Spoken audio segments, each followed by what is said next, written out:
content covered may be graphic in nature. Viewer discretion is advised. Witchcraft. Yeah, I mean, this is definitely it's really just. I love stories like this because it's you can just be scared to death. Yeah, that's a real thing.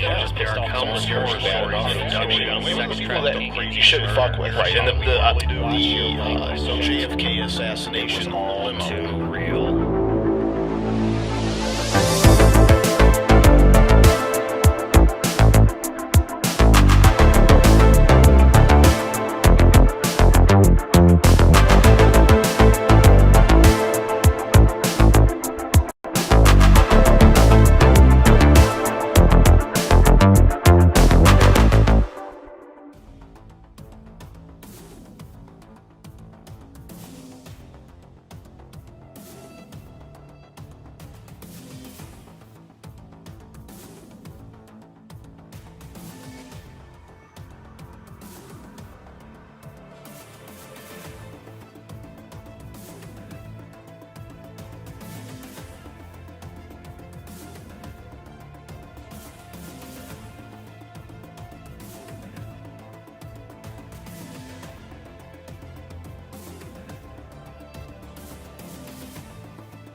I just realized that the audio was not going live to the entire show for the last minute and a half. Oh, Jesus Christ. Holy shit. No one can hear us? No, it was dead air. Hell yeah. It was dead. Well, this is a great start. Tonight, brought to you by Focusrite. Well, good evening, everybody, and welcome aboard. I had that really well introed out with Buddha's leading line into it. Oh, damn. Yeah. I know, dude. I literally, he said it right before I plunked in, and then I'm like, why is the meter not going? Well, it's because I didn't have the on button on. That'll do it. Well, from the mistake on the lake, deep within the great American Rust Belt, I bid you all good morning, good evening, wherever you are, wherever you may be. This is T3TV, and we're live. We're live! Are we actually real. live this time? Yeah. We're late. Buddha was sick last week. He had a cold. He's already gone over that in the dead silence. Oh, man. It'll be in the show notes. Yeah. Holy shit. I might have to snip that front end off this. Give it a cut. Give it a 6.5. bris. Yeah. Give it a little snippy. All right. Well, anyway, so Rob's here in the fourth chair tonight. What's up, everybody? Dan is here. Buddha's here. Everybody's doing good, and we're back to it. Buddha was sick last week. Dan, how was your week? The last 2 weeks? Oh, well, it was really How was your just, weeks? It was non-existent. It just really was non-existent. I did absolutely nothing but sleep and bitch about everything and work, and that was my exciting weeks. It's getting gray around here. We went from it was pretty cold this morning, but it's getting that time of year where it's gray out and Dan gets grumpy. He's like a bear. He needs to hibernate over the winter. I do hate gray, dark, crappy. I like the cold weather. I don't mind when it gets coolish. I just hate... Because you can slap on one of them leather jackets. comb his hair back, little hair gel out. That's right, man. But yeah, no, Yeah. It's a weird time of year, and I mean, I like it when it's nice and crisp in the morning. Like I said a couple weeks ago, I couldn't sit up here for more than, an hour and a half because it just got so stuffy. And today I came in, I was like, it's a nice box in here. So, but yeah, Rob, what's new in your camp? Absolutely nothing. Had a little bit of a slower week this week, so that was cool. Yeah, because it's been absolutely miserable. You got a duplicate Focusrite setup, only to find that you're still having the same errors. I'm not sure yet. I'm sure it is going to be the same bullshit, but I'm wondering if the mapping is just set up weird or something. No, I was on, obviously, with technical support for, it's been going on since I've had this thing for like 3 years. Yeah. And they just couldn't figure it out. And finally, I just remembered. I was like, oh, yeah, I forgot I should probably complain and send this thing back. And now they don't have any new units, so they can only send me a refurb. They don't have any refurbished units from where they send them out, so I had to buy a new one. And then I'll just have to sell this one that I'm sending in to get fixed. So wait, so they literally said, go fuck yourself? Yes. But they're still going to fix it. Well, I have a feeling they're not going to be able to fix it because they don't know what the issue is. We've done, the screen shares and all that shit. They can't figure it out. And he's like, it sounds like it's a hardware issue. I was like, well, it sounds like you guys aren't manufacturing any new hardware for it to replace anything that's, not working. So I think they're just going to take it. I'm going to waste my time shipping it back. They're going to sit on it for like 3 weeks, say we couldn't figure it out, and send it back. And they're going to tell me to unplug it and try it again. Right. You ever think of just jump and ship? Yes. Yeah, actually, John and I were trying to figure this whole fucking thing out. And every time it comes down to I should probably just get a new computer. I don't know. The computer you're talking about? Why the computer, though? Because I always just find the dumbest solution. Oh. Yeah. Dude, I think the most expensive solution, which still won't solve my problems. You should have just I can sell you my computer, Rob. Sure. That thing's been running strong forever. Literally. You still got Bear Share on there? Bear Share. Kazaa, yeah. LimeWire. Speaking of lime, crack another Bud Light lime here. There we go. Great segue. Tonight's show is brought to you by Bud Light Lime. Cool, refreshing. No, I was gonna say, you could have told him over the phone. Well, Apollo is getting bigger every single day. Yeah, I don't know, dude. I've never had this much problem with the Focusrite product. Same here. Yeah, Scarlet, fantastic. My Sapphire, fantastic. What is going on? I don't know. Yeah. Did they replace it with something else? Now it's like, what are they selling now? Nothing. They have nothing that replaces this model. So I'm assuming they just had some issues with it's so much IO. Out of business. Yeah, I'm assuming it just. But no one makes anything quite like this one with that much versatility and shit. You get a lot for the money, and it's the exact same. That is true. But the Sapphire I had before this was the same exact thing, same IO. These are just upgraded pre, supposedly. I'll sell you my Sapphire. It's been sitting in the basement for years. I probably should just switch back to it. Yeah. I got a question. What the hell are you guys talking about anyway? It's basically it's my audio interface. It's what he connects all of his microphones to that allows him to track separate tracks. Oh, gotcha. So when I'm recording all this super bitchin' music, all these live recordings I do. Just do what Dan does and get a keyboard. There you go, man.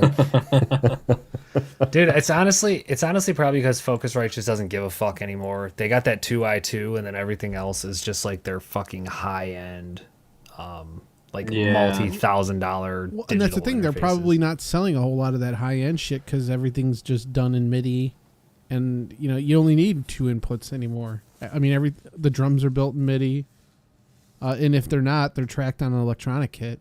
Yeah. So, Dan, does that keyboard have a MIDI output on it? It does, actually. And I'm shocked that you haven't downloaded any MIDI instruments, yet you still use the same friggin' sounds for everything. You know what? I know me and Buddha had this conversation many, many years ago, and because you gave me that, what the hell was it called? Cubase? Buddha? Yeah, but Hello? I mean, it's so fucking old now, dude. I mean, can you Cutting hear me? edge. Yeah, we can hear you. I know, but I'm saying at the time. Yes. No, I was saying it's so fucking old that even the shit you can get now for free is like leaps and bounds ahead of where that was. So stop being a little bitch and get the free shit and stop using Audacity. Be an adult. I love being antiquated. Don't you know that? Remember, I'm an old soul. You are antiquated. No, I he's know. not. All right, let's do a little news, shall we? All right, so I got a couple stories here picked out. You guys tell me, you want weird and interesting, or here, this kind of ties in what we're talking about. Something sexual. All right, here we go. A little All right. bi-curious. Well, if you were wondering, Rode's new AI Micro turns your phone into a portable recording studio. So Dan, Really? I don't know if you guys seen this yet. It's actually kind of cool. Renowned microphone and audio brand Rode has today announced AI Micro, a compact audio interface that allows you to directly record 2 channels of high-quality audio into your smartphone, computer, or tablet. There's little in the way of alternatives for such a simple and affordable recording solution for smartphones, especially iPhones, with Apple's old camera connection kit now discontinued, being one of the few workaround methods of running external audio source in your phone. This device features 2 3.5 millimeter inputs for independently recording via a pair of microphones, and one of these inputs can automatically detect when a stereo microphone is used instead. So I don't know, that's kind of cool. I mean, again, things are just getting smaller. Now everyone's going to be recording music on their phones, but... I say, why would you buy That's that like when you could buy this one that I have that just doesn't fucking work? That's true. That's like for Apple? No, it's... you can use it with Android too. So it's done through Okay. a USB-C connection. Gotcha. But yeah, you can plug in 2 microphones and also monitor the audio. This thing is insanely small too. Heard that before. Yeah. All right. Dan, this one's for you. I don't know if you saw this in the news. Ford electrified a 1978 F-100 pickup to show off its new electric motor for DIY car projects. Did you see this? I actually saw it, but I did not read the story about it. I didn't know anything about it other than seeing it.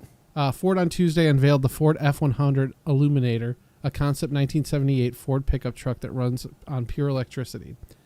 But this wasn't just an idle exercise in making cool stuff. This is also off of businessinsider.com, so don't sue us. Ford built a vintage-themed Illuminator to showcase what can be done with new electric motor selling to the public. The idea is anyone with the right skills, tools, and know-how can buy an Illuminator. That's what the motor's called. Off the shelf and stick it into a custom-built electric vehicle or classic car.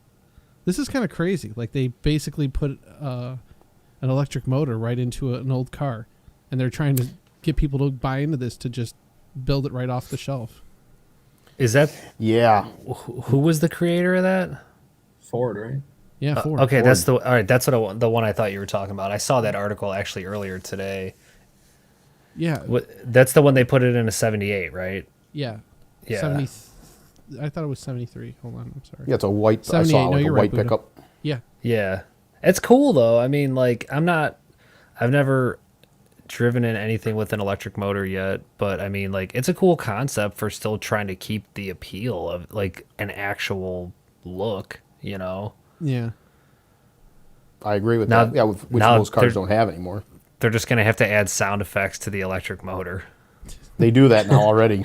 Do they really?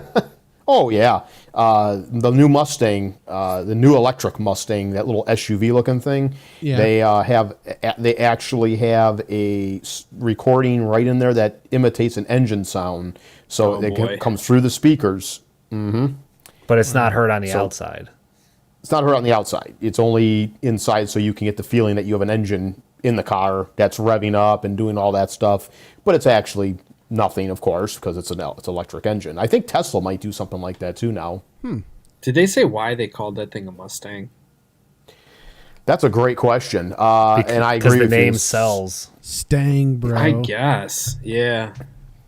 Even when it's ugly as absolute fuck. But yeah, but yeah, no, you're right. Its name is and they're going to come with an electric sports Mustang soon. Anyway, it's a matter of time. But I have not seen and this. it even made it When did worse as they release call it the this? Mach something.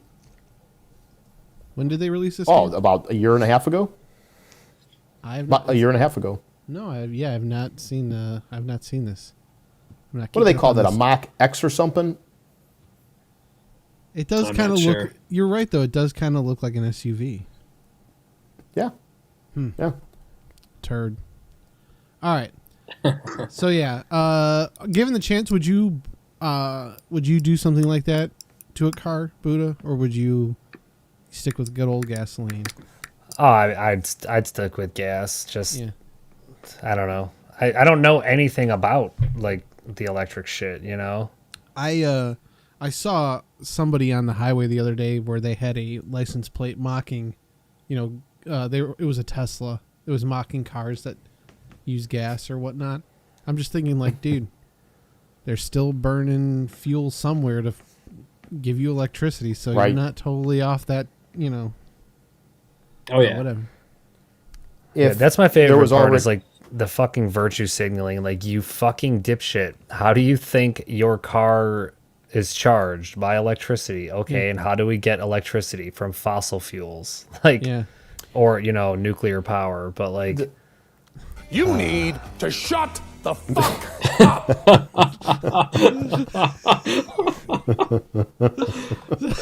All right. All right. Go ahead, Dan.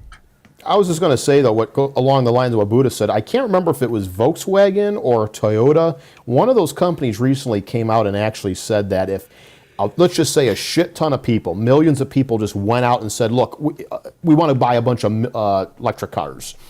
They said the amount of pollution that would come out of the factories right off the bat to start building these cars would be 15 times the amount of pollution that's on the roads right now. If everybody went out and just decided they wanted to buy an electric car, the factories that would start putting out those cars at this quickly, is what I'm trying to say, I guess what the story was trying to say, would make 14 or 15 times the amount of pollution. Yeah. That's something to think about. That's Dan driving away in his gas car. That's me. I think Always that was will. a recording off of your stunt driving. Could have been. Yeah. All right, here's one. This one gives Gary a run for his money. This news story: teen solves 300 Rubik's cubes while riding a unicycle. Teen is a fucking loser. teen is a virgin. Virgin solves a bunch of Rubik's cubes. Did he have a seat on that unicycle, or was it Just a dildo. just It's like that episode of South Park. Do you remember when they're like in those little fucking the one wheel yeah? Those things? were like the electric. Oh yeah, you had to put one in the front, one in the back. Yeah. Holy shit! And What the fuck is wrong with people? Like, all right, what the fuck? What is the point? An Alberta Right. teenager broke a Guinness World Record when he solved 300 Rubik's cubes while keeping his balance on a unicycle. Well, it's Jesse Canadian, Bradford, that figures.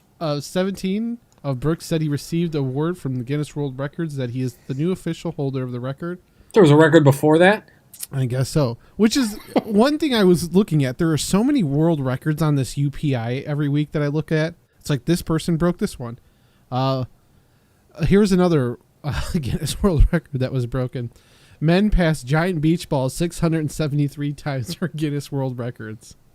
A serial my Guinness God. World Record in Idaho teamed up with his brother and a friend to break the record for most giant beach ball passes in 3 minutes.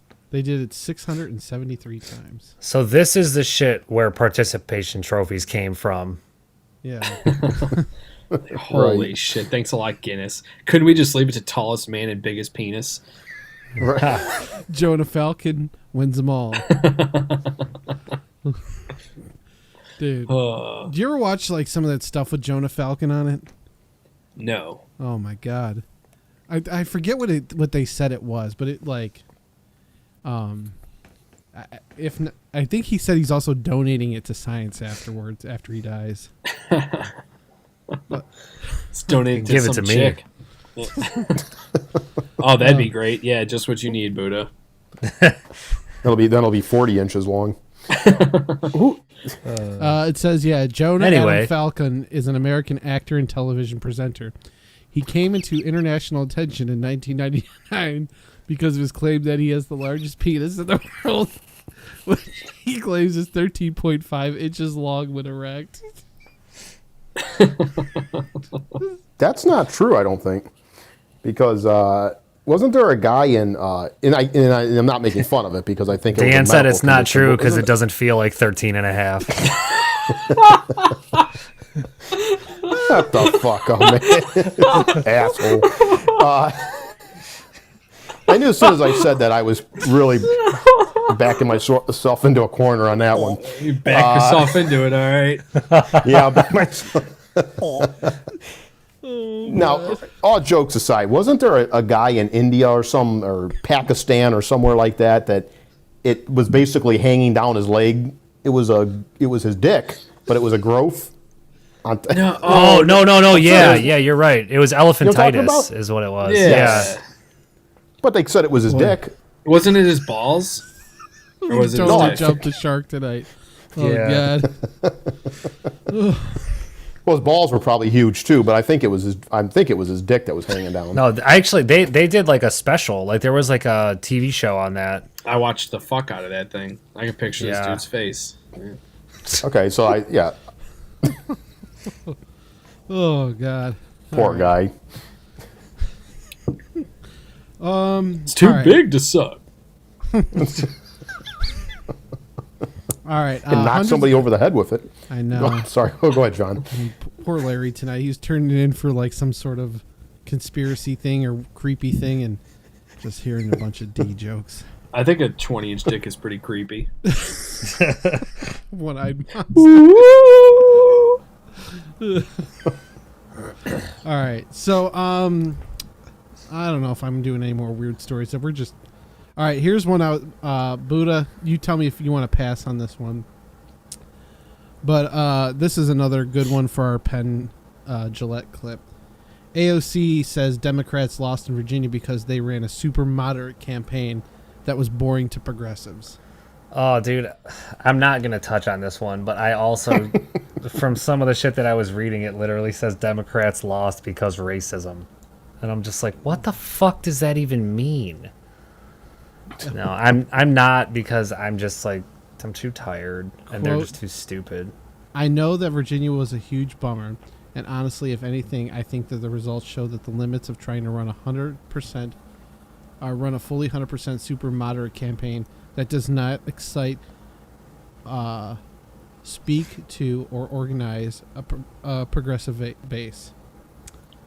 So Republicans are only moderate. Like, there's no extreme there. It's like, we're not going to do what they do. You're like, good enough, I guess. Yeah, I mean, progressive doesn't mean what progressive used to mean, and it really should say complete fucking moron.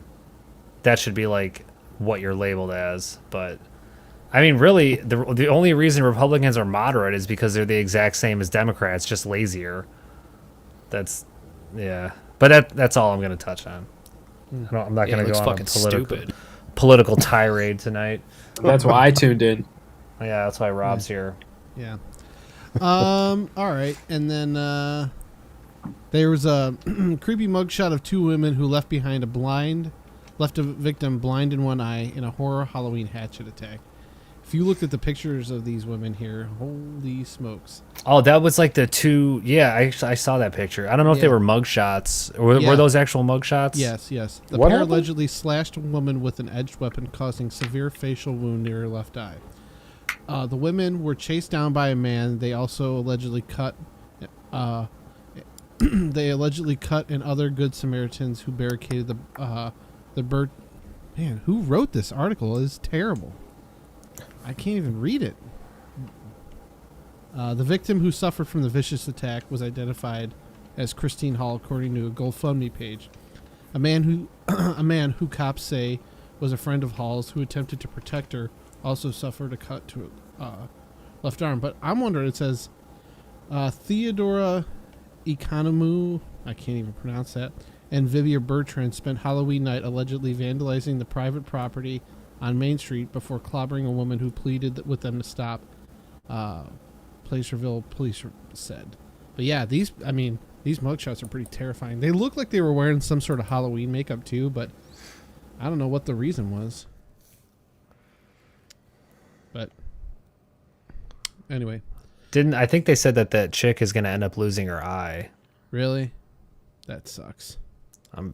The one article that I read. Yeah, it says dude, a lot of crazy shit fucking happened this Halloween, like with like murders and shit. Really? Yeah, I saw like multiple articles. Like some teenager got shot while out trick or treating, and then I think some other dude like ran some kids down with his fucking truck or some shit. I'm reading here: Indiana man charged in fatal shooting of trick or treater in Indiana. 13-year-old boy killed, another wounded in a Hammond shooting on Halloween. Northeast Indiana man charged with deadly shooting of trick or treater. So yeah, a bunch of crazy shit happened this year. Dan, are you on that jet plane again? No, that's actually my actual heat going. Oh. I tried to interject a few times and forgot that I clicked mute. And I was like, man, I'm just getting fucking ignored. It's probably brutal. For the best. It probably was nothing productive. I'm looking at these two chicks that got that were arrested for the hatchet attack, and they look like they were attacked with a hatchet. Cyclical. Rob, did you take Mason trick-or-treating? Yeah, it was great. The little bastard did good. Yeah. Yeah. Did you steal any of his haul? I ate a few pieces. Yeah. Taxed.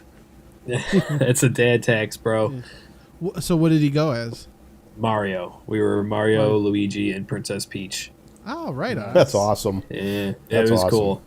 Yeah, he wore his hat, which made the costume. We tried doing that when we went trick-or-treating at Arrow Point, which is a campground in Mohican.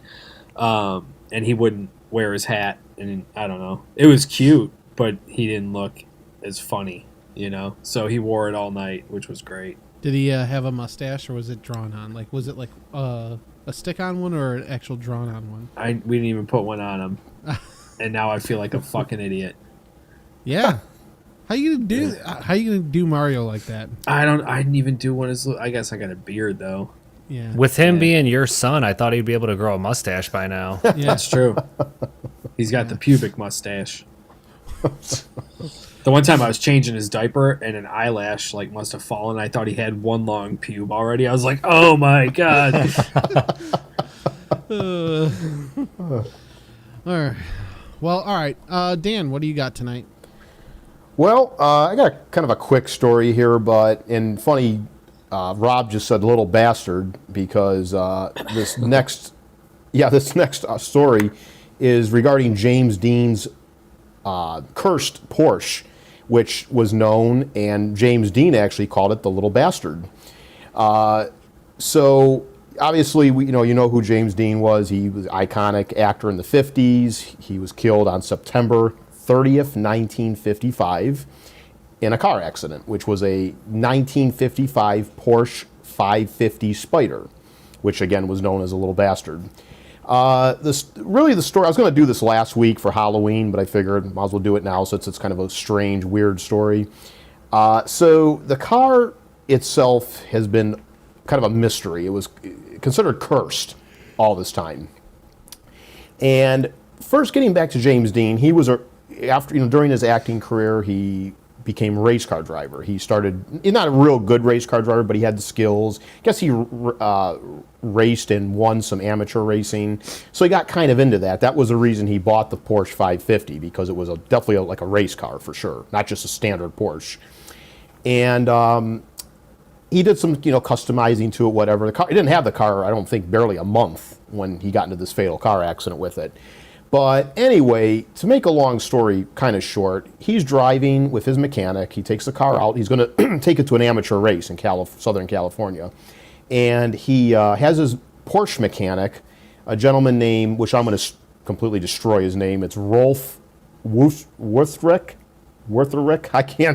I don't know. I'm just going to call him the passenger mechanic, okay? I don't know how to say his fucking name. Anyway.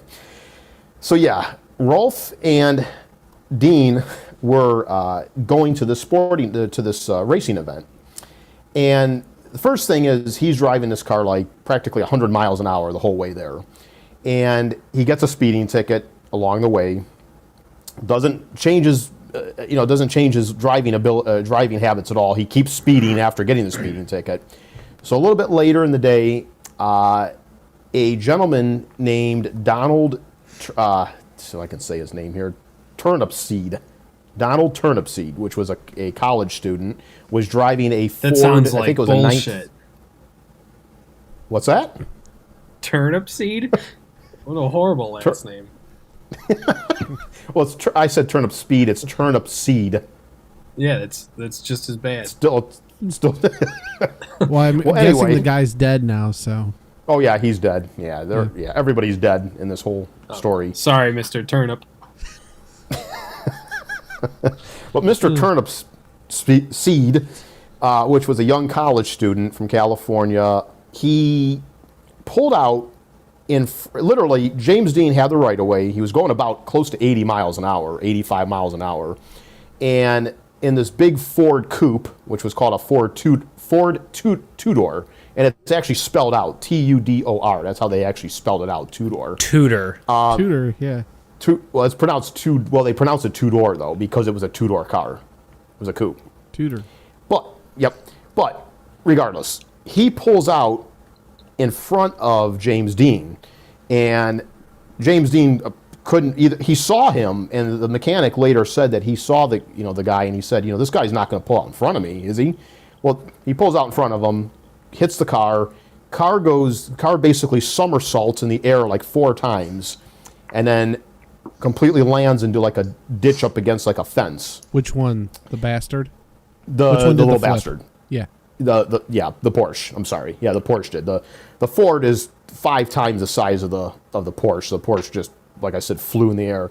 The mechanic was actually ejected out of the car, and he survived. He had major injuries, and it took, I think he was like 6 months in, rehabilitation, but he still survived. James Dean was pretty much dead, almost dead on arrival. They said he had a faint heartbeat, but he had, he was still in the car. He was pinned up against the fence in the passenger door. He had a broken neck. He had major internal injuries. He did have a faint pulse, so by the time the ambulance got there, they put him in. Just to add how cursed this whole thing was, the ambulance got into an accident on the way to taking him to the hospital. Holy shit! So, yeah.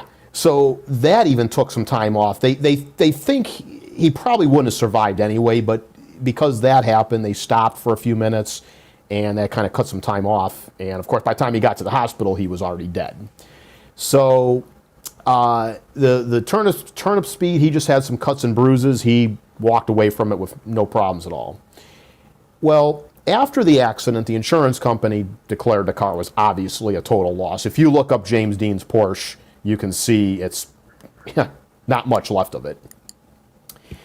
But the insurance company called it a total loss, and they decided to sell it. I think the family might have bought it at first, and then the family started parting the car out and sold parts and pieces of it. The first person to buy a part of it was a gentleman named Dr. William Esrich. And he bought the Porsche from a salvage yard in Burbank, California, and he basically stripped more of it for parts. He installed the engine of the Porsche into his Lotus 5 race car. He loaned and this part is verified. Some of the stories on this are not verified, and they're pretty hard to believe, but this portion of it is true, supposedly. He loaned the transmission and suspension parts to another fellow doctor and racer named Troy McHenry. Which back in these days, it's not like it is now. People were not wasteful back in the old days. They didn't just, throw something away like, this would never happen today. It never would happen today. But because of the rarity of this car and, it wasn't a common car and, things were a little different back then, they were reusing some of the parts and pieces off this car. Anyway, William Esrich, and again, I'm probably screwing his name up, he crashed the Lotus at a 1956 Panoma sports race. He survived, but he was injured, but the car crashed. McHenry, who got the transmission suspension, he hit a tree and was killed in the same race. So at that point, between those two events happening, the little bastard whole thing started gaining some strength because it was kind of weird that both of these things happened. They sold two of the tires that were in good shape on this car. That they were sold to another race car, and this race car had another accident. That person wasn't killed, but both of the tires supposedly blew out at the exact same time. And who had gotten the car at this point was a gentleman named George Barris. George Barris was very much known for he built a lot of the cars in Hollywood. He built the Batman car that you see in the original Batman series, not the movies Batman, but he built that. He did a lot of other, the Green Hornet, some other cars of the 60s and 70s he did. Well, he had basically, first thing he did was he wanted to capitalize on the car's, bad reputation. So he had loaned the car to a Los Angeles National City Council from 1957 to 59. And basically what it did, it went on car shows. It went to different, events. And basically it was there to show like teenagers mostly, hey, this is what happens if you drink and drive. This is what happens if you speed, go too fast. And it was just kind of, for that reasoning there. Well, while in storage in 1959 in Fresno, California, the car's caught on fire. Mysteriously, they have no idea how this car caught on fire, but it caught on fire and it suffered very little damage. It had a couple melted tires and some, paint was damaged on it. But the fire did not spread to any other vehicles in the storage lot, and it was mysterious. Nobody to this day knows how the car started on fire. And again, and this was when Barris, I apologize, Barris sold the tires at this point to another, the tires that were still good, he sold those to the new owner, and that's when those tires blew off that car, causing the new owner of that car to careen off the road. He wasn't killed. Now, some of the unconfirmed stories about the little bastard afterward, the one was that the car had fallen from its display while at a show at Sacramento, breaking the hip of a bystander. Another one was that, and this one here is interesting. I've tried to find out if this is true or not, but apparently the car fell on and killed a gentleman named George Barkus. He was the driver who transported it to one of the road safety expos. So if it's getting to this point where this is all true, that's a lot of weird coincidences that are happening with this car. Finally, the car disappeared. In 1960, it disappeared from a sealed boxcar, and the chassis part, or the body, the actual frame of it, and it has not been seen since 1960. Some believe, a lot of people believe that Barris, who was kind of a showman in Hollywood, that he fabricated that story to keep the whole car's weird aura alive. There was $1 million reward offered in 2005 to the whereabouts of the Porsche 550, and there were some rumors and some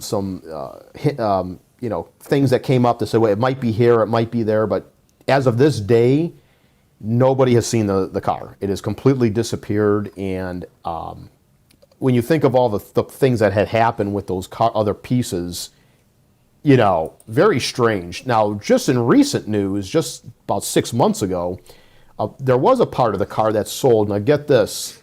It was a 4-speed transaxle portion of it, the rear end of the car, basically. Someone paid $382,000 for it. Holy shit. Well, the gentleman's name, and I'm going to try to pull his name up here. He's a guy that has the weird museum. Like he believes in ghosts and the area. His name is the winning bidder was Zach Bagans. Oh Jesus! Natalie is obsessed with his shows, and he is just the biggest fucking tool. Who is this? Oh yeah, he's the.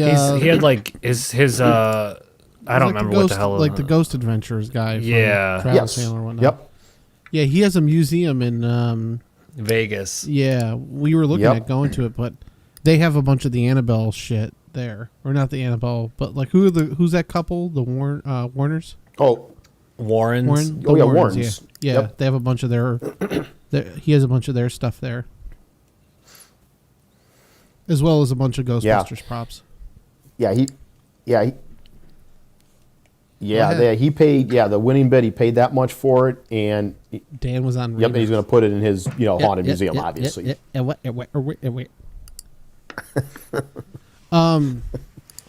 were cutting out. I'm sorry. No. Oh, really?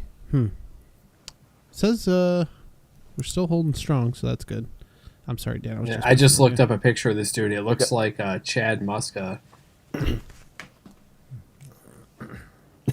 Yeah. Yep. So. Yeah. Yeah. 300. So what do you guys think? Who paid the 300,000? The Zach dude, Zach Braga. Yeah, the Zach dude. Yep. Man, how does he get that kind of money? I mean, I don't know. I never really cared for his shows. I always like, and I shouldn't like knock the guy. I'm not knocking him. I just, those shows. I feel like. I feel like at one point he was very, very sincere about what he was doing, but like these television channels kind of like they force you to believe something that's not there to be there, and so it kind of it lost some of its authenticity, but maybe he made a bunch of money doing it, and so it allows him to have. But I would not go in the room with any of the Warren shit. I'll tell you that much. How much you think it costs to go into that museum, right? How much does it cost to go in there? Oh, I think it was like maybe $20-$30. No, but they have like one of those. Supposedly they have a rocking chair there where they say the devil sat in during an exorcism. But I don't know. Like I said, I'm not going. I don't want to go in a room with that thing. Well, just like actually, Buddha tempting the doll. Right. We saw how that ended up. Yeah. No, but what the hell was I going to say? Damn it. Well, I lost my damn thought. What the fuck was I going to say?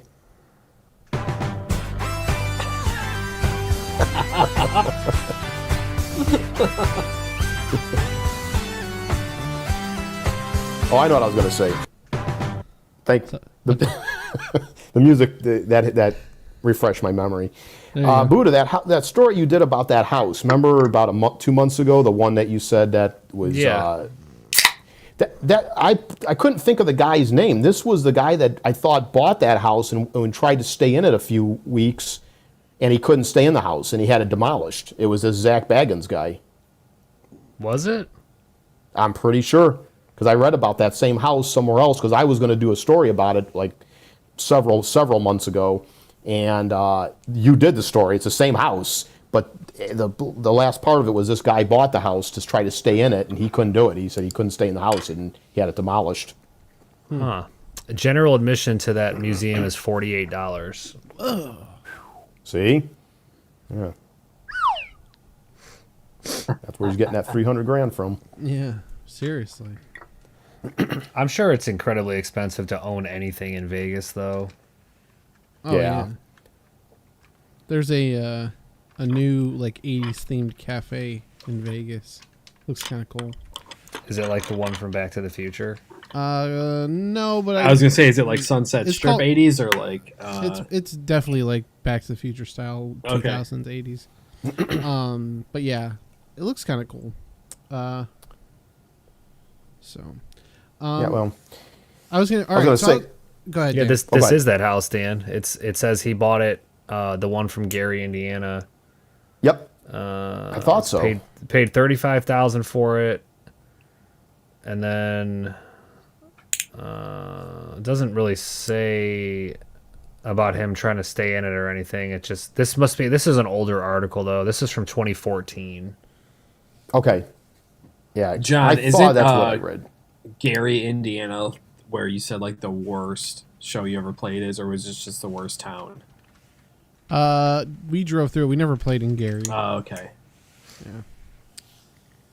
I thought that okay. So that house that he bought, I thought it was the Tallman house. The Tallman house there was an episode of Unsolved in the early 90s about this house. To this day, this story creeps the ever-living... Like, every time I watch that episode, it scares the shit out of me. But well, you should probably enlighten everyone. No, I was just going to say it scared me. That's all. Well, what's the story? What? I don't know what that is. No. Okay, so... What's the story? So the Tallman house, and I'm going to read this off of the Unsolved Mysteries fandom website, but here's the synopsis.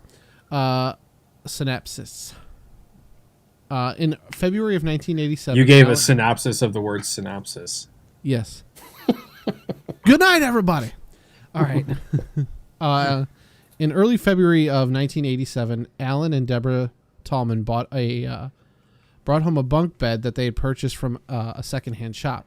They assembled the bed and stored it in their basement. When the Tallmans moved the bed upstairs in May of 1987, it marked the beginning of 9 months of horror for the family.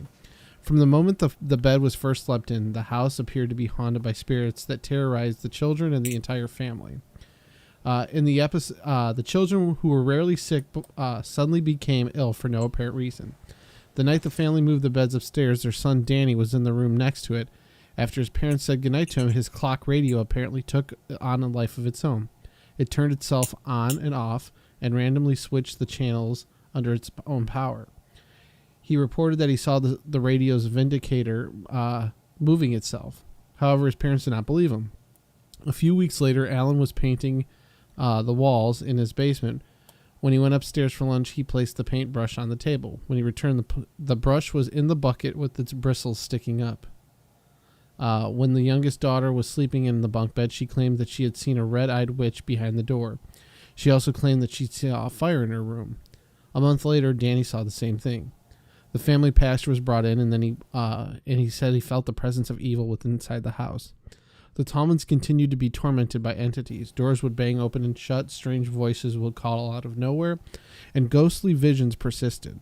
A week before Christmas, Danny saw something horrifying and told his mother he wanted to leave.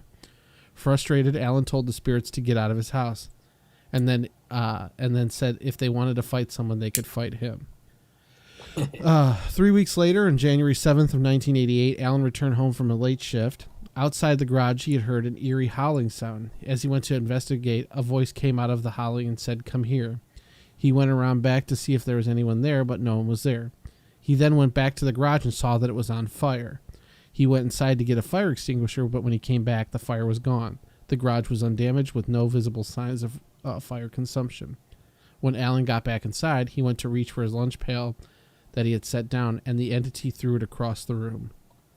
Alan started sleeping in his room with his daughters to provide protection. One night, a fog appeared around him. A voice came from the fog and said, "You're dead." Debbie then called the pastor because of what happened to Alan. A few days later, Alan was working late and asked a relative to watch the girls. His relative was a complete skeptic until that night. The same horrible figure seen by the children appeared, and he left and let out a loud scream. I remember watching this as a kid, and they're basically writing out what they reenacted, and that guy screaming always, like, it scared me, but now, like, when I think about it, it makes me laugh a little bit. Debbie then told the relative to get the kids together and that they were leaving the house forever. 2 weeks later, the Tallmans had the bunk beds destroyed. Afterwards, the Tallmans had no further paranormal experiences. In April of '88, the family moved into the Tallmans' home and have had no haunting experiences. So, but yeah, I just remember that episode of Unsolved Mysteries, and it was, like I said, it was really creepy. Just the fact that, like, an object can be can carry, like, you know, spiritual type entities. Yeah, I was just saying too. It reminds me, like, the Porsche, that story, and then the, you know, James Dean's Porsche. It reminds me of, well, I think one of the third or fourth story I did on here was the flight of was it 401? Yeah. Where, you know, where all those pieces supposedly, you know, that they put in those other planes, you know, caused all kind of weird supernatural crap happening, and some of that stuff is documented. I mean, flights were diverted, flights were held back because people were hysterical, and, you know, once they removed those pieces out of those planes, the whole thing supposedly stopped. I just can't. You know, I'm still, like, blown away with the fact that a company still used parts off of a wrecked airplane on other parts of planes. And it goes right back to what I was saying before. It goes back to thinking of this reused after he was blown away in it. And a lot of people have said that. I think people actually said it on that video that we did, that things were so different back in the day. There wasn't wasteful spending. There wasn't, companies got away with, no company would ever get away with that nowadays. But back then, that was still the early 70s when that, the flight thing happened, the airplane crash. So there wasn't wasteful spending. They did everything they could to try to reuse things if it was still good, like a microwave. I mean, a microwave, it was supposedly, it's kind of weird that they reused a microwave, but they did. And some of the paneling, none of the mechanics of the plane was reused. It was mostly just interior stuff. But I see what you're saying, though. I agree with you. Yeah, it's crazy to think that they would reuse something that was completely wrecked or part of a wreck.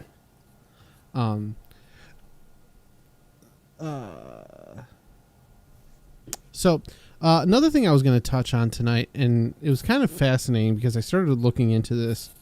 All right, so everybody knows what happened on the set of Rust. Obviously, Buddha's posted many Alec Baldwin jokes. The memes are fire. All gold. Yes, keep them coming, please. But I was like, well, how many accidents have been on movie sets where, now obviously this one's going to be, remembered and reported on for a long time, but can you guys think of any other movies where people died on? Brandon Lee is the only other one that comes to mind. Okay. Well, what about Bruce Lee? What happened to him? He did not get shot. Oh, you're just talking about getting shot. I'm sorry. I thought you meant just people just dying on. Yeah. Okay. Did people dying or being hurt on set? Okay. Well, anyway. I can't think of any. I know a couple that I've heard where they died while they were in the middle of filming a movie, but not on set. There was that one. Didn't that one stunt woman die from Resident Evil? Didn't she die? And then I think there was an accident on what was that Ryan Reynolds movie? Deadpool. That chick, she lost her arm or lost her leg or something like that. She ended up dying. Oof. Oh, she did die? Yes. Maybe that's the one I'm thinking of, and maybe it wasn't Resident Evil. Resident Evil was the high-speed motorcycle chase. She collided with the camera arm. Let's see. Yeah, that was the motorcycle accident, but Deadpool 2, somebody did die filming. Okay, so it was both of them then. Yeah. So how about yeah, Deadpool 2 stuntwoman Joy Harris was killed during filming after losing control of a motorcycle while turning a corner and crashing through a glass window. Jackie Chan almost died, but he does his own stunts. Which Hand of Death, Jackie Chan was knocked unconscious when he did one of the stunts on. Well, yeah, he does a lot of them. Any other ones that you guys know of? Yeah, how about I'm looking at a whole list right now. Yeah, I was going to say Vic Twilight Morrow. Zone. Yep. That poor guy got completely, absolutely annihilated. That freaking, the helicopter fell, not only took his head off, the first blade took his head off.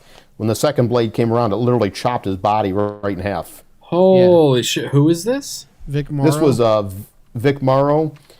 The best way I can think, because he was in a lot of stuff, but if you ever watch the original Bad News Bears, the original one from the 70s. Is that 70s? Okay. Yep, he was the coach, the other coach on the other team, not the Bad News Bears coach, but the other guy. Yeah, Walter Matthau was the Bad News Bears coach. Right. Yeah. July 23rd, 1982, two children, Micah D. Lee and Renee Shinyi Chen, and actor Vic Morrow, were killed by a helicopter during the production of Twilight Zone when it was caught in the pyrotechnics flying low at 25 feet. The tail rotor decapitated Morrow and Lee and crushed Chen to death. The accident led to one of the most prolonged lawsuits in film history. This is a situation where a lot of people said that there was a lot of laws broken. Yep. The two child actors should not have been on set that late at night. There was all kinds of stuff that, but just another symptom of like trying to squeeze as much out of a situation as possible, and then somebody ends up getting killed. Are you trying to tell me that laws don't prevent bad things from happening? All right, so have any of you guys ever seen The Right Stuff about the NASA, the Apollo program and astronauts? No. No, it was like a Disney movie, I think. But stuntman Joseph Leonard Zvek died while performing a parachute jump that recreated Chuck Yeager's escape from a stalling NF-104. So, does the Owen Hart death count as something like on a movie set? Well, no, it's a stunt that went wrong. No, but yeah, I'm looking at it on this list here. Let me see. I still remember being in your basement when that shit happened. We were like, shit was fake crazy. Wrestling. Yeah. And then we're like, oh shit. Like, what happened? Hurry up, get him off the fucking ring so we can continue this pay-per-view. Yeah. And then Jim Ross came back and shit was real. Yeah. I wonder if anyone, they've cut that out, but there's got to be tape of that somewhere. I check for it every now and then, and it's always like clickbait, and it's like some fucking shitty ECW thing or some backyard wrestling. It's like Owen Hart falls to his death, and I'm like, here we go, it's finally up. And it's just like some fucking juggalo getting smashed through a table. Talk about near misses here. Back to the Future Part 3, where Michael J. Fox is being hanged from the clock tower in the Old West. It says that he had passed out briefly after he was almost asphyxiated by the noose. Wow. So, yeah. But yeah, just a lot of... I'm looking at this. It's a wiki list of just all different... Gone Fish in 1997, Janet Wilder was killed, and 4 other people, including her husband, were injured in a speedboat. Driver misjudged a ramp, and the speedboat landed in a large crowd. Wow. Let's see. Was that that was Joe Pesci, and who's the other guy? What's that? Dennis Glover. Was that Gone Fishing? Gone Fishing. Yeah. Holy shit. Here's one. Wait, you're talking about Danny Glover? What did I say? Dennis? Yeah. Well, I know him as Dennis. When we hang out, it's Dennis. Sorry. Well, wasn't it also Danny Glover and Bill Murray in Operation Dumbo Drop? Oh, we're trying to figure out that. Because that sounds like a bomb to me. Here's an interesting one. Nobody died, but several extras were injured during the film's cinematic sinking scene where passengers fell off and hit parts of the ship. This is Titanic. Injuries ranged from a broken ankle to cracked ribs, a fractured cheekbone, and a ruptured spleen. Kate Winslet suffered hypothermia for filming the water scenes after she refused to wear a wetsuit under her dress. What a dumbass. During the scene where Jack and Rose are running away from the ocean wave in the hallways, Winslet's coat snagged on a gate and pulling her down and nearly drowning her. And on the final night of shooting in Nova Scotia, 80 cast and crew members were hospitalized after pranksters spiked the clam chowder at the catering area with PCP. Holy shit. Wow. Yeah, you go. Oh my god, that's awesome. Yeah. By the way, I was Operation Dumbo Drop was not Bill Murray. It was Danny Glover and Ray Liotta. No, I thought Bill Murray was in Operation. That's what I thought too. But I'm looking up the cast. Are we having a what's it called? Mandela effect? Yeah. No, I swear to God, because I remember like when I was a kid going to the drive-in and that was playing there. Maybe he's. That's where I saw it too, at the drive-in. Ray Liotta. No, I could have. Holy shit. No, isn't there a... Dennis Leary. Larger Than Life was with Bill Murray. Okay. Yeah. But it still had an elephant in it. Okay, Correct. so we were close. But and they both did. When did Op Dumbo drop in movie theaters? 95. Yeah, this one came out in 96. Holy shit. Operation Dumbo Drop. Yeah, I wasn't watching that stuff. Dumbo droppings. Giant turd. Let's see here. I don't see anything else. I do. There's so many of them. Cameraman Conway Wycliffe was killed in 2007 on the set of Dark Knight as he rode in a pickup truck, driving parallel to a stunt car. The pickup missed a 90-degree turn and crashed into a tree. Jumper in 2008, set dresser David Ritchie was crushed to death by frozen debris as an exterior set was being dismantled. Just so many. But you don't hear about this shit. You know what I mean? No, you don't. It's the importance of stunt people. That's why stunt people get paid. They don't get paid nowhere near as much as the actors and actresses, but that's why they're that's getting back to that Vic Morrow incident. Mm-hmm. They wanted a stuntman. They said, we can have a stuntman run through this water and do this. And he said, no, I'll do it. I can handle it. Had he just said, okay, yeah, let the stuntman do it, he would have survived. He wouldn't have gotten killed that night for sure. Yeah. Here's another one. Would have been some other loser. Triple X, yeah. 2002. On April 4th, 2002, Vin Diesel's stunt double, Harry L. O'Connor, was killed during filming. In a scene where he was supposed to rappel down a parasailing line and land on a submarine, instead he struck a bridge at high speed and died immediately. Oof. Yeah. Was his stunt double Owen Hart? I was gonna say you were actually saying that footage is somewhere. I don't know if WWE made them permanently deleted so it never leaks, but it's got to be fucking somewhere. But all this shit has got to be on camera. Oh yeah, somewhere, right? Absolutely. Yeah. That'd be interesting to see. You think anyone? Go ahead. I was just mine's totally off topic. I was just gonna say, in all seriousness, the only reason this shit with Rust even kicked off is because Alec Baldwin's a fucking anti-gunner and he shot somebody and then blamed the gun and everybody else. Right. The dude, it's a terrible situation and I'm sure he does feel like shit. But end of the fucking day, you pulled the fucking trigger. You didn't check it. Why didn't you check it? Because you're a fucking anti-gunner that doesn't know dick about fucking guns. You're uneducated and you shouldn't be handling it in the first place. You need that's just, to shut that's the just, fuck up. That's just my piece. Everybody that has ever held a fucking gun that isn't a fucking moron is taught to check it, see if it's fucking loaded, check if it's fucking live, and why are you fucking around in the first place? Right. It should have been a U-shaped barrel on that one. Right. But honestly, that's the only reason this is even getting anything is because he's a big fucking anti-gunner and he shot somebody. But, you said... You think he's going to do time for it? Absolutely not. No. You think anyone will? Or do you think it's just going to be paying? They'd have to prove. They'd have to prove negligence on one person. If anything, I think they're going to dump it on the armorer, which, who knows whether or not this is her first big time gig, but there's a bunch of reports that she was pretty negligent on some other sets. So, who knows?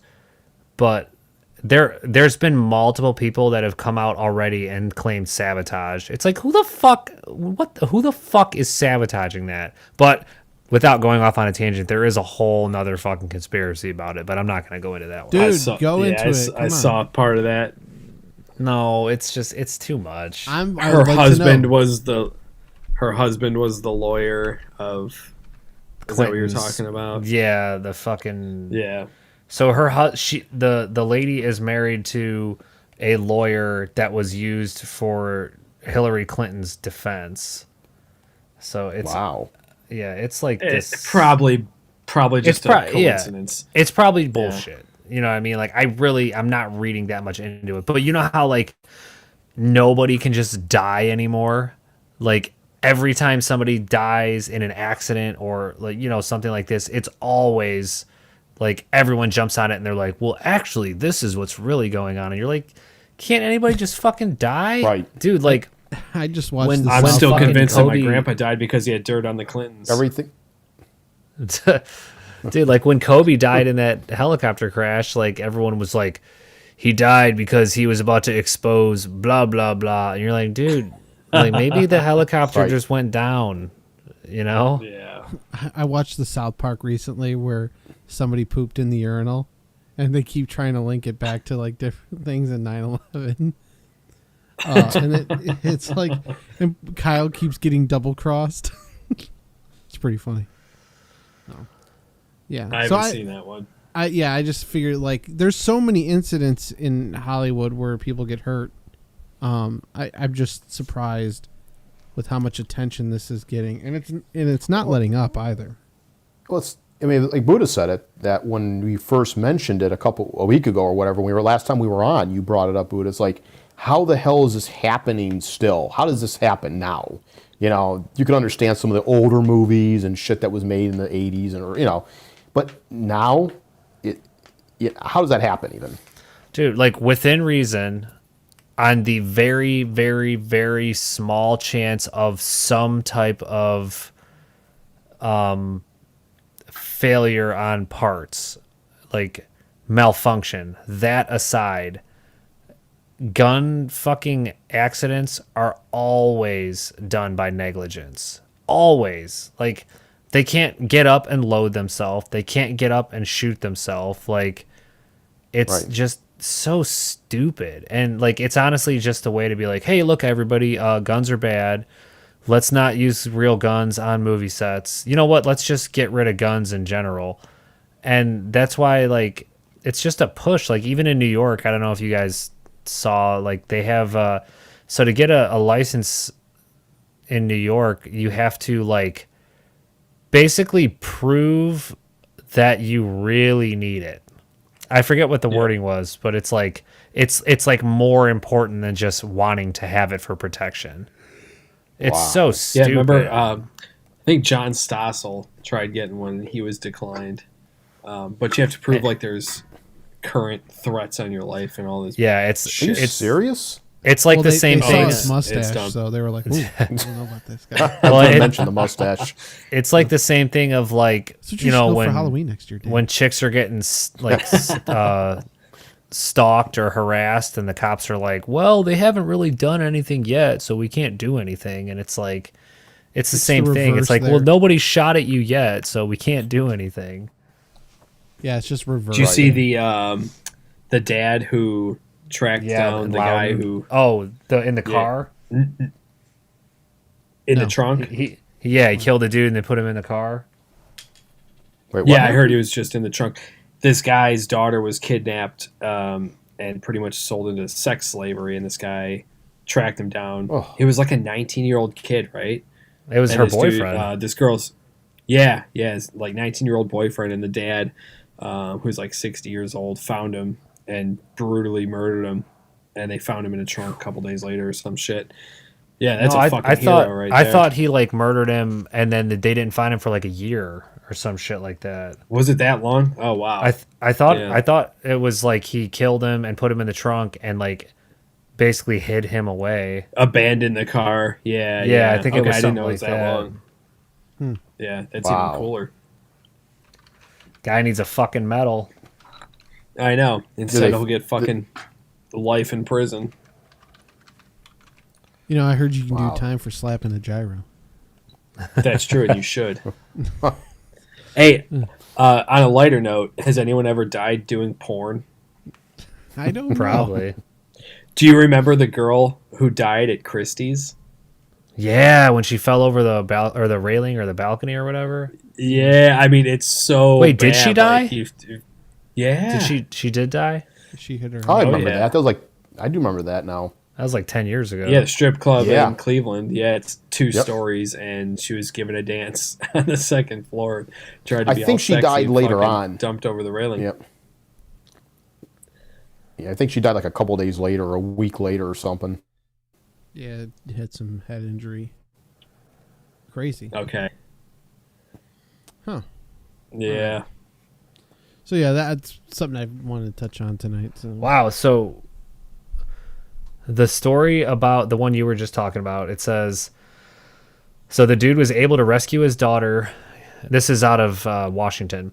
He was able to rescue his daughter, get her back into the Spokane area. The following month, he learned that her boyfriend, who they pretty much thought was the one that, sold her, learned that he would be in the city of Airway Heights, just west of Spokane. So he was confronted by the dude as he arrived at the location. During the confrontation, police said he abducted him by tying him up, putting him in the trunk of a vehicle before allegedly killing him. He subsequently assaulted the victim by hitting him in the head with a cinder block and then stabbed him repeatedly. God damn. Nice.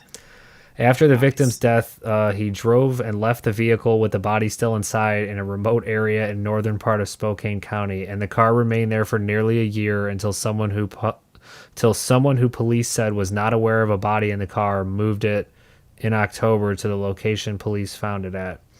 And then it says the dude who was killed, his name was Sorensen. It says Sorensen's body, which was zip tied and had tape over his mouth, according to the spokesman review, was only discovered after people began to rummage through the unlocked car and take items from it. And Eisenman was the dad. He appeared in court on Monday and is currently being held on a $1 million bond. If I see what happened to the $1 daughter. I'd put it up. She's alive. He rescued her. Gotcha. Okay. Let's see. It does kind of make you wonder,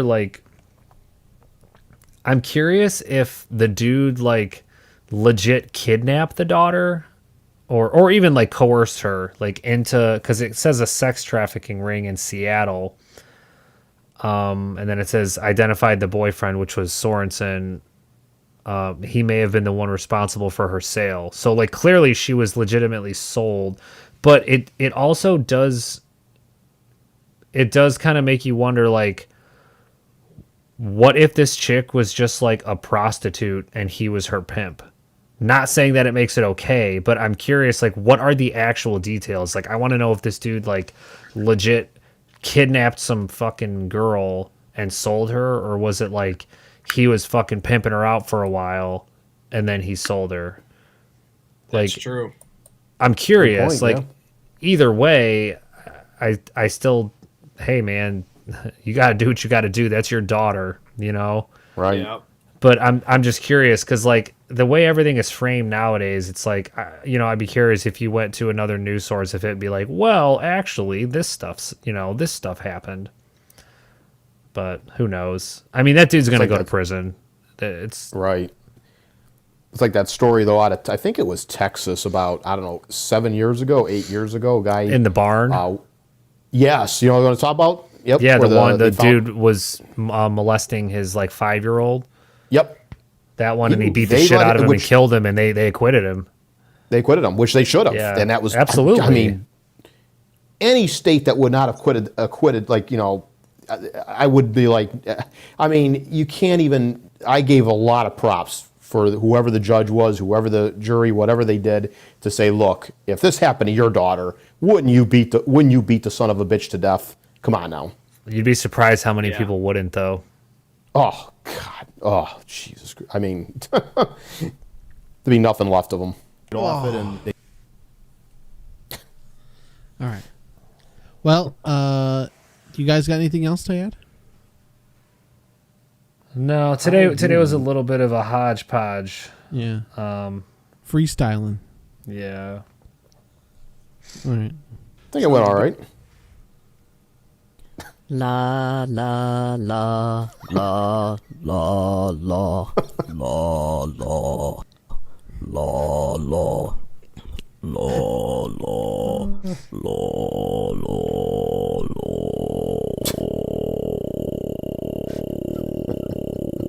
I know Dan, it makes Dan laugh, so that's why I do it. Ugh. Buddha can sleep in peace now. Yeah. Yeah, my night is complete.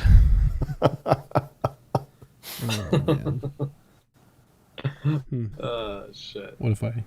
Oh no, that's it. John, what'd you make that one guy sing for fucking vocal audition over the phone?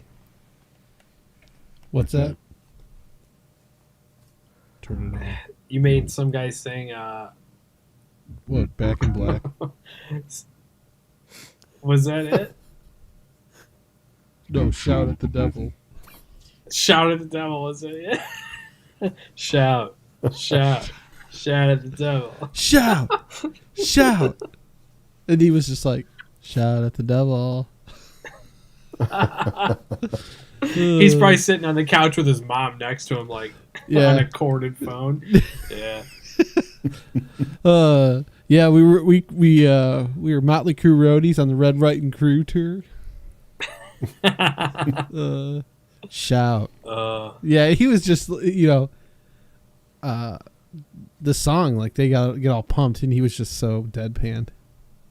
Shout. That's great. Shout. Shout at the devil. Was it a Craigslist ad? Yeah, probably. All right. Well, anything else? Closing down? If anyone knows how to fix my Focusrite, please. Yeah. I'll stop over, Rob. I can handle it for you. Thank you, Dan. Yep. Yeah, I can count on you.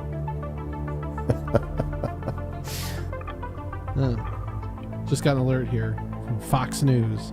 House expected to vote Friday on massive social spending and infrastructure bills. Oh, great. I'm sure they won't pass it. Right. Well, on that note, we'll close it down. Tune in next week. Maybe we'll be on at 8. Maybe we'll be on at 8:30. Who knows? Make it your beeswax to be on at 8. Yeah. Hey. Sorry.